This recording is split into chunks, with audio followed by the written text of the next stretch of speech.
TRS Clips, the place you arrive at if you just want the best bits of India's smartest podcast, The Ranveer Show. Subscribe, hit that bell icon. So, I think one thing people don't understand about a spiritual journey is that, especially when it begins or when it starts getting stronger, you encounter tests. And the tests could be anything from a lot of people getting cut off from your life, a loved one getting cut off in some form, just maybe a very big challenge which is sent towards you. It could even be a lot of power sent towards you to test your will in terms of will you do the right thing or the wrong thing with that power. So, while I'm sure that you've had countless tests in your own spiritual journey, I'd love for you to highlight one of your recent tests because I feel where you've gotten in your own spiritual journey is so far down, like that the further you get, the harder the tests get. Therefore, I'm asking about one of the more recent ones that what's happened lately that you have found maybe, for lack of a better word, challenging for yourself or your mind. Right. See, tests, we can have different perspectives towards it. One is, oh my God, here comes a test. Oh no, I've got to give another test. And the other is, this is an opportunity to come in touch with my weaknesses and to improve even further. So a student studies hard and the teacher who is teaching gives a test at the end of the year. Now if the student says, no, I don't want any tests. The teacher says, how will you go to the next class? Right? So tests are opportunities to progress further. If our value system says that growth is my priority, not comfort. So even in that test, we find opportunities for growth. So I think the biggest test is this, that so many people look up to a spiritual leader, for the wisdom that the leader is sharing. And it becomes a duty to actually live up to those values, to create integrity within, where we actually stand up to what people are looking us to be. So you have asked me about a recent test. Now, when this coronavirus struck, initially everybody was confused, and people were becoming weak. So the test was how to keep the congregation strong, how to keep them motivated, how to keep them full of faith. So we just went through it day by day and how to retain faith in the grace of God.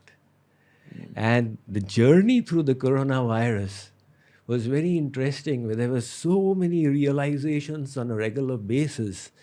So following the government rules, I've been able to continue with my travels all the way through. I just came back from a 5.5-month visit to the US where I went to 20 cities.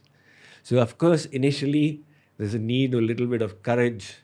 But then you say, okay, God is great, He's taking care. And then people also, they have the courage to come when the government does allow. So it's been an interesting experience where our faith and the inner strength got tested. So one thing I'd love to know from you is that now one thing I know from doing research on you is that you've done a lot of yoga in your life basically, and yoga is not just asanas as most people believe it is. It is an entire lifestyle, it's an entire thought process. But you've also highlighted hatha yoga, which is the physical aspect of yoga. You've highlighted meditation, which is a spiritual practice. It's been 6 years now since I began my own spiritual practices, which began with meditation. I've taken up hatha yoga recently as well. And every time I take up a new aspect of yoga, like how yoga has an 8-fold part, Ashtanga, every time I take up a new aspect of it, within a month or two, I start seeing some intense things happen in my life. It could be a settling down of my own mindset. It could be added creativity, some new form of creativity that I've never encountered before. But often, every year, I have these few very intense spiritual experiences. You'll just be sitting and meditating, and you'll feel an explosion of light.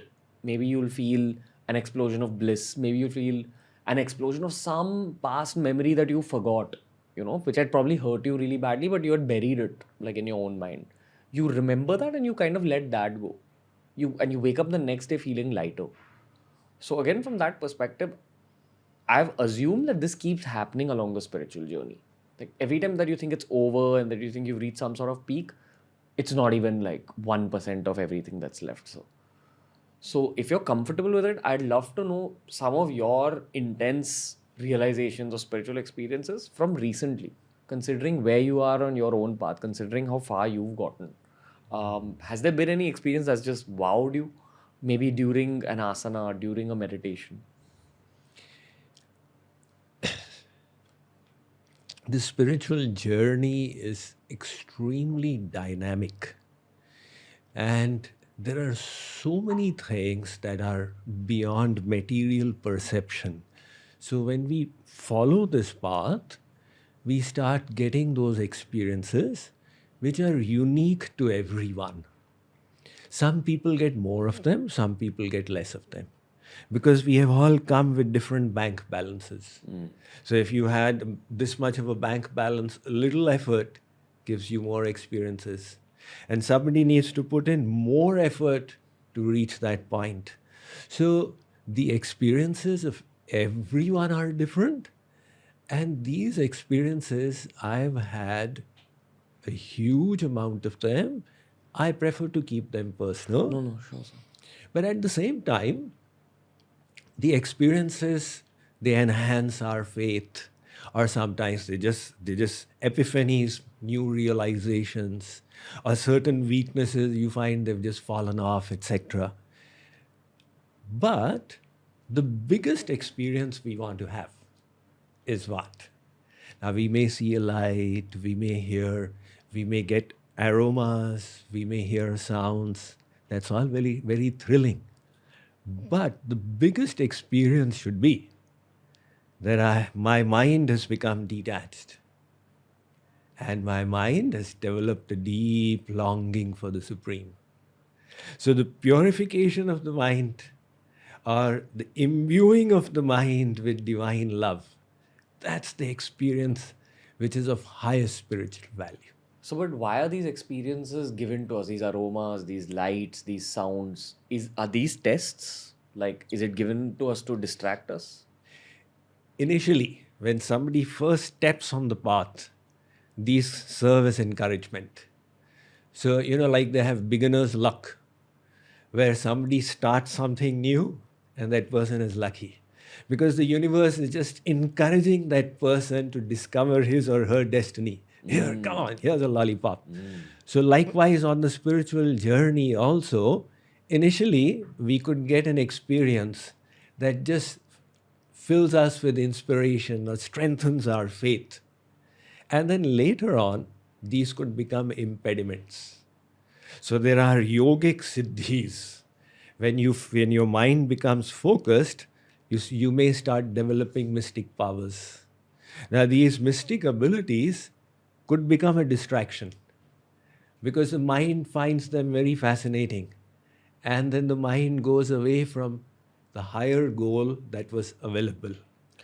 And that is why sincere seekers say that I don't even want such mystic abilities. If God chooses to give it, that's a different matter. So mystic abilities like what, if you don't mind sharing? So the Bhagavatam states, Anima Mahima Murter Laghima Praptirindriyai Prakamyam Shrutadrishteshu Shakti Preranamishita. There are 8 major mystic abilities and 18 in all. So for example, to be able to walk on water, to become huge like Hanuman did, or to become very small, or to transpolate an object from somewhere, or read somebody's mind, things like that. So these are the mystic abilities. Maharshi Patanjali in his Yoga Darshan, he has gone into the detail. When your mind becomes focused, you could develop this power and that power. And then he ends the whole episode by saying that if you want the highest treasure, then reject these lower treasures.